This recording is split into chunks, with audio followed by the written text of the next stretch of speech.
안녕하세요. 하루 오디오 오늘의 편은 감동적인 글을 전파하는 부분보다는 전문적인 부분에 대해서 다뤄보고자 합니다. 어떻게 보면 조금 생소하고 어려우실 수 있으나 해당 정보가 꼭 도움이 되었으면 좋겠습니다. 하루 오디오 구독과 좋아요 많은 사랑 부탁드립니다. 오늘의 주제는 다이어트입니다. 크리스마스가 하루 앞으로 다가오면서 가족분들과의 맛있는 식사, 연인과의 데이트 등 약속이 많을 것으로 보여집니다. 그러다 보면 과식, 과음 등 무리하게 되는데요. 항상 우리는 걱정은 내일로, 오늘에 충실하자는 마음으로 먹고 계시지는 않으신지요? 그래서 다이어트에 대해 올바로 알고 건강한 습관을 키우자 라는 목적으로 해당 프로그램 진행하도록 하겠습니다. 다이어트 전문가와 실제 약사분을 모셨습니다. 약사님 안녕하세요. 혹시 다이어트 약이라는 게 있는 건가요? 다이어트 전용으로 처방받은 약도 있지만 오프라벨로 처방이 주로 이루어지는 경우가 많습니다. 간질약, 당뇨약, 우울증약 등 다양한데요. 용법에 맞게 쓰여야 하는 약물들이며 부작용으로 식욕 억제나 체중 감소 효과가 있어서 사용되기도 합니다. 첫째, 식욕 억제제인데 펜터민나비약으로 휴터민, 프리민, 디에타민정이나 펜디메트라진으로 펜디정, 포링정 정도가 있습니다. 향정 신성의 약품으로 꼭 들어가는 대표적인 다이어트 약입니다. 해당 약은 직접적으로 식욕을 떨어뜨립니다. 마약 메스암페타민 필로폰과 구조가 매우 유사해서 중추신경을 흥분시켜 뇌가 흥분한 상태가 됩니다. 뇌는 해당 상황을 위험한 상태로 인지하여 식욕을 떨어뜨립니다. 마약에서 의존성을 많이 낮추고 식욕 억제제로 효능을 인정받은 만큼 큰 부작용이 따를 수 있습니다. 의존성, 내성, 환각, 정신분열 등으로 안 먹으면 자연 치유가 될 수 있습니다. 4주 이내로 단기간 복용하시는 걸 추천드립니다. 둘째, 지방흡수 억제제로 올리스타트, 미피다운, 제니로우, 제로펫, 제니칼이 있습니다.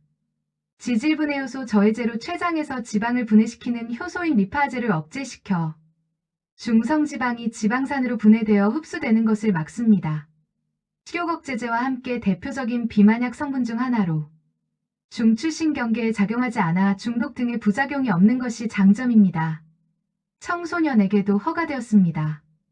다른 약과 상호작용이 되며 전신 흡수가 적어 다른 약과 동시 복용이 가능하고 큰 부작용이 없습니다. 대표적인 부작용은 변에 기름이 많아 변실금, 복통, 가스참 등의 위장장애 부작용이 있을 수 있습니다. 리파아제는 지용성 비타민 A, D, E, K의 흡수를 저해하여 같이 먹어주는 것이 좋습니다. 섭취의 경우 지방 흡수를 막기 때문에 식사와 같이 또는 식사 직후에 먹는 것을 추천드립니다. 셋째, 항우울제로 푸세틴이 있습니다. 기분에 영향을 미치는 세로토닌의 재흡수를 억제하는 약으로 세로토닌이 증가하면 반대로 식욕은 떨어지게 되는데 이를 이용하여 비만약으로도 사용됩니다. 넷째, 녹차 추출물로 다이센 캡슐, 미시렌더 캡슐, 아르볼 캡슐 등이 있습니다. 주성분은 카테킨으로 천연 항산화제로 콜레스테롤 저하 및 체지방 감소에 효과가 있다고 알려져 있습니다. 또한 카페인이 함유되어 있어 이뇨작용, 식욕저하 작용이 있습니다. 다섯째, 방풍통성산으로 에스라진정이 있습니다. 18가지 생약성분으로 이루어진 한방 다이어트 약으로 복부지방, 변비, 고혈압, 붓기 등의 효과가 있습니다. 하루 일정 혹은 이정을 하루 2회 혹은 3회씩 전에 복용하는 것을 추천드립니다. 와, 정말 모두 생소한 이야기입니다. 전문적인 약 관련된 지식 말씀 주셔서 감사합니다. 요즘은 다이어트 주사제도 유행하는 것으로 알고 있습니다. 혹시 관련된 내용도 한번 말씀 주실 수 있으실까요? 네, 그럼요. 우선 요즘은 많은 다이어트 주사제들이 나와 있습니다. 저는 대표적인 주사제였던 삭센다, 트루리시티에 대하여 말씀드리고 싶습니다. 두 가지 주사제 모두 GLP-1 효능제라는 당뇨병 치료 약물입니다. 췌장의 작용해 인슐린 분비를 촉진시키며 글루카곤 분비를 감소시킵니다. 즉, 혈당을 낮추는 효과입니다. GLP-1이 생리적인 양보다 많을 경우 위에서 음식물 통과가 지연되면서 뇌의 포만감을 유발시켜 음식 섭취를 제한하는 메커니즘입니다. 삭센다의 경우 식사와 상관없이 매일 일을 일정 시간에 투여하는 방식이며 트루리시티의 경우 식사와 상관없이 주 1회 투여합니다. 또한 한창 핫했던 위고비를 빼먹을 수 없는데요. 노보 노디스크의 위고비는 세마글루타이드라는 GLP-1 효능제로 당뇨병 치료제입니다.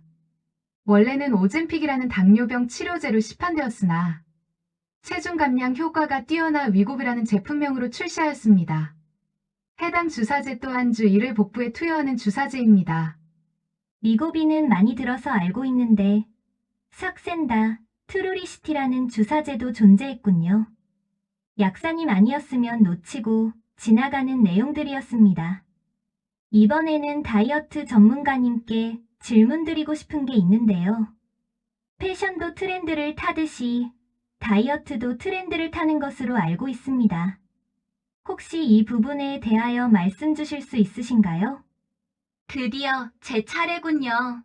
약사님의 전문적인 이야기를 듣다 보니 제 차례가 온지도 몰랐습니다. 네, 다이어트도 트렌드가 존재합니다. 첫 번째, 소비자 선호, 건강 상태 등을 고려한 특정 영양 성분을 조절한 다이어트. 각자의 영양 상태, 라이프 스타일에 적합한 키토제닉 다이어트, 당질 제한 다이어트, 프로바이오틱스 다이어트 등 다양한 다이어트 식단이 등장했습니다. 영양 성분을 조절한 다이어트의 첫 번째로, 키토제닉 다이어트는 탄수화물 섭취를 극도로 절제한 다이어트로 단백질과 지방 섭취의 비율을 늘려서 정상적인 영양 섭취량을 유지하면서 탄수화물을 하루 20g 미만으로 섭취하는 식단입니다. 즉, 건강에 이상이 생기지 않는 영양 성분을 조절한 다이어트죠. 미국은 키토제닉 다이어트를 위한 식품 시장은 2022년 88억 달러, 한화 약 11조 6천억 원에서 2028년 연평균 5.9% 성장한 124억 달러, 한화 약 16조 3천억 원으로 성장할 것이라고 전망하고 있습니다. 예로는 닭가슴살 두부전 같이 단백질이 풍부한 닭가슴살의 두부, 계란으로 제조한 고단백 다이어트 제품이나 잡곡, 곤약살 등을 사용해 탄수화물 함량을 낮춘 즉석밥이 있습니다. 두 번째로, 당질 제한 다이어트는 탄수화물 섭취를 줄여 비만을 촉진하는 인슐린의 분비를 억제함으로써 폭식증 및 요요 현상을 방지하는 식단입니다. 해당 방식은 한국인들의 특성인 밥심을 부정하는 다이어트입니다. 당질 제한 다이어트는 특이한데 일본에서 열풍을 끌고 있다고 합니다. 일본의 유명 드럭스토어 웰시아에선 당질 제한 다이어트 식단에 적합한 저당질 식품을 2026년까지 2배, 증대한 400개 제품으로 확대할 예정이라고 합니다. 대표적으로 일본의 식품 제조 기업 니신에서는 저당질을 강조한 컵라면, 시리얼 제품을 출시했고요. 저 컵라면 일본 여행 갈 때마다 항상 사 먹던 제품인데 이렇게 트렌드에 발맞춘 제품들을 출시하고 있었다니 정말 맛있는 제품이거든요. 또 저희한테 유명한 국내의 가전 제조기업 푸쿠는 밥 제조 과정에서 전분물을 제거해 당분을 낮춘 밥을 만들 수 있는 당질 저감밥솥을 출시하여 활발히 유통되고 있습니다. 세 번째로 프로바이오틱스 다이어트는 지방의 산화를 돕고 지방의 저장을 감소시키는 효과가 있다고 알려져 있는 프로바이오틱스가 함유된 식품을 섭취하는 것을 뜻합니다. 이렇게 소비자 선호, 건강 상태 등을 고려한 특정 영양 성분을 조절한 다이어트를 알아보았는데요. 다음으로는 라이프 스타일에 따라 음식 섭취 시간을 제한 및 조절하는 간헐적 단식 다이어트가 트렌드라고 합니다. 간헐적 단식은 음식의 종류나 양에는 제한을 두지 않고 섭취 시간을 조절함으로써 체중을 조절하는 식단을 의미하는데요. 하루에 16시간은 단식하고 8시간 동안 식사를 하거나 5일은 정상적으로 식사를 하고 2일은 600칼 이하의 저칼로리 식단을 통해 식사량을 제한, 즉 각자의 라이프 스타일에 맞춰 자유롭게 조절할 수 있다는 장점을 가졌습니다. 다이어트도 트렌드에 맞춰 계속해서 발전하고 있었군요. 저는 다이어트하면 덜 먹고 많이 움직이고 그래서 포기하게 되고 또 운동해서 열심히 살을 빼면 요요가 와서 맘 아프고 무한반복인데요. 네, 그래서 다이어트는 평생 해야 되는 동반자다라는 말이 있지 않나요? 혹시 사회자님이나 약사님은 어다잉다라는 단어의 뜻을 아시나요? 모르겠습니다. 모르겠습니다. 어차피 다이어트 할 거면 행복하게 다이어트를 하자의 줄임말이랍니다. 과거에는 힘들고 고통스럽게 먹고 싶은 음식을 참으며 운동하는 것이 건강관리라면 요즘은 즐거운 다이어트로 장기적으로 지속 가능한 건강관리가 각광받고 있습니다. 근데 맞는 것 같아요. 다이어트하고 유지가 안 되면 결국 요요 오잖아요. 연예인들도 다이어트 했다고 이슈되었다가 지금은 다시 예전보다 그 이상으로 돌아가고 흑흑. 저설탕 로우슈가 식품, 탄수화물 대신 곤약 앤드두부 등을 사용한 식품, 퍽퍽한 식감을 개선한 닭가슴살 소시지, 스테이크 및 닭가슴살칩 등 맛있는 다이어트 식품으로 즐겁게 다이어트를 한다고 합니다.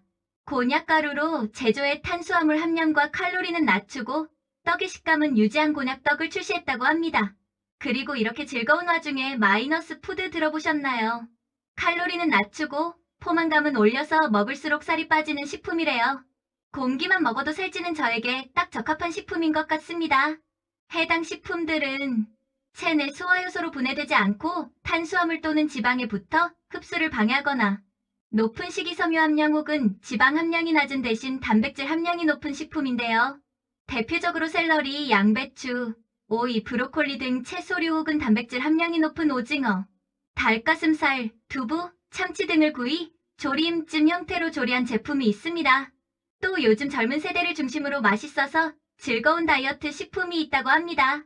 로제 곤약 떡볶이, 해초 국수, 컵누들 마라탕, 누들핏, 현미칩 등이 있습니다. 벌써부터 맛있을 것 같습니다. 심지어 누들핏은 출시 3개월 만에 210만 개 이상 판매가 되었다고 합니다. 다이어트가 필요 없으신 분들이라면 너무 축복받으신 거지만 다이어트가 필요하신 분들은 기왕 하실 거라면 스트레스 없이 즐겁게 꾸준히 할 수 있는 방법을 찾아보시길 바랍니다. 오늘도 이렇게 전문적인 지식 전달 주신 약사님과 전문가분께 감사드리며 하루 오디오 구독과 좋아요 부탁드립니다. 감사합니다.